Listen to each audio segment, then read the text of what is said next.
আমি তেওঁলোকক arm licence দিম তেওঁলোকে যাতে কোনোবাই যদি ভাবে যে মই বন্দুক কিনিম বা মই আগ্নেয়াস্ত্ৰ ৰাখিম তাৰ কাৰণে আজি আমি এটা স্কিম এনাউন্স কৰিছো এটা আপোনালোকে জানে যে আমাৰ ধুবুৰী নগাঁও মৰিগাঁও বৰপেটা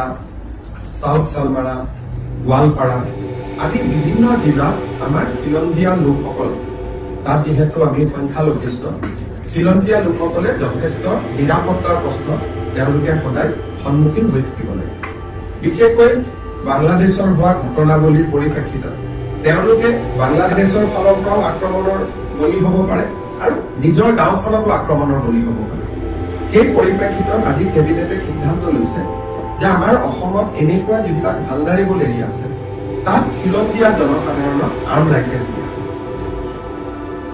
আমি তেওঁলোকক আৰ্ম লাইসেন্স দিম তেওঁলোকে যাতে কোনোবাই যদি ভাবে যে মই বন্দুক কিনিম বা মই আগ্নেয়াস্ত্ৰ ৰাখিম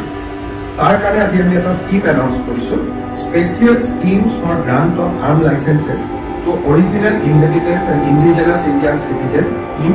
vulnerable and remote areas of Assam আমাৰ বহুত সময়ত আমি দেখা পাওঁ যে নিৰাপত্তাৰ প্ৰশ্নত তেখেতসকল ভোগ কৰি থাকে আৰু বিশেষকৈ এতিয়া যিহেতু বাংলাদেশী নাগৰিক আদি বিতৰণৰ বহুত কাম আমাৰ চলি আছে গতিকে এই অঞ্চলবিলাকত আমাৰ যিখিনি থলুৱা খিলঞ্জীয়া লোক আছে তেওঁলোক যথেষ্ট নিৰাপত্তাত এটা সংকট ভুগি থাকে আৰু কিছুমান গাঁৱত অকণমান তেওঁলোকৰ পপুলেশ্যন আছে ক'ৰবাত ধৰক মই এতিয়া নিজে জানো যে বাঘবৰ দুনিয়াৰ ভিতৰত এখন গাঁৱত ক'ৰবাত 500 ঘৰ মানুহে বাকী আছে আৰু কোনো গতিকে এতিয়া সেই মানুহখিনিৰ কোনোবাই যদি চৰকাৰে বন্দুকটো কিনি নিদিয়ে কিন্তু কোনোবাই যদি লাইসেন্স বিচাৰে আমি তেওঁলোকক উদাৰভাৱে লাইসেন্স দিম যাতে তেওঁলোকে নিজৰ ৰক্ষণাবেক্ষণ কৰিব পাৰে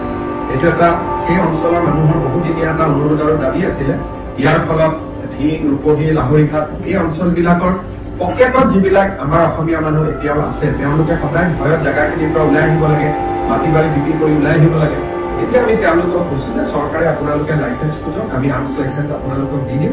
আপোনালোকে তাত অন্তত এটা সাহসেৰে সৈতে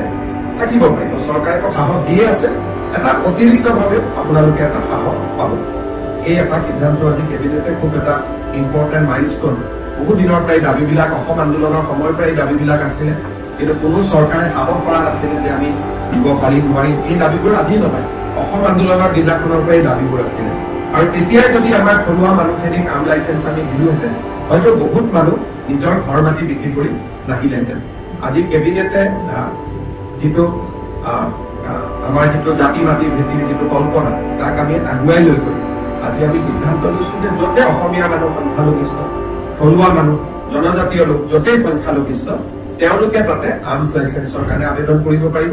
আৰু চৰকাৰে উদাৰভাৱে তেওঁলোকক আৰ্মছ লাইসেন্স দিয়াৰ ব্যৱস্থা কৰিব কিন্তু এইটো নহয় যে আমি বন্দুকটো কিনি দিম এইটো কনফিউজ কৰিব নালাগে আমি কাকো বন্দুক কিনি নিদিওঁ কিন্তু কোনোবাই যদি আৰ্মছ বিচাৰে তেতিয়াহ'লে আমি তেওঁলোকক আৰ্মছ আমি দিয়াৰ ব্যৱস্থা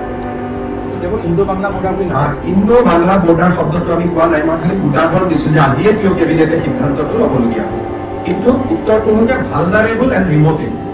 গতিকে ৰিমোট এৰিয়া বুলি ক'লে চালমাৰা পৰি গ'ল ভালনাৰেবল এৰিয়া বুলি ক'লে যদিও ৰিমোট নহয় ঢিং ৰূপহী অসমীয়া মানুহখিনিৰ কাৰণে এইটো ভালনাৰেবল এৰিয়া হৈ গ'ল গতিকে দুটা ক্ৰাইটেৰিয়া কৰা হৈছে এটা ভালনাৰেবল আৰু এটা ৰিমোট দুটা ক্ৰাইটেৰিয়া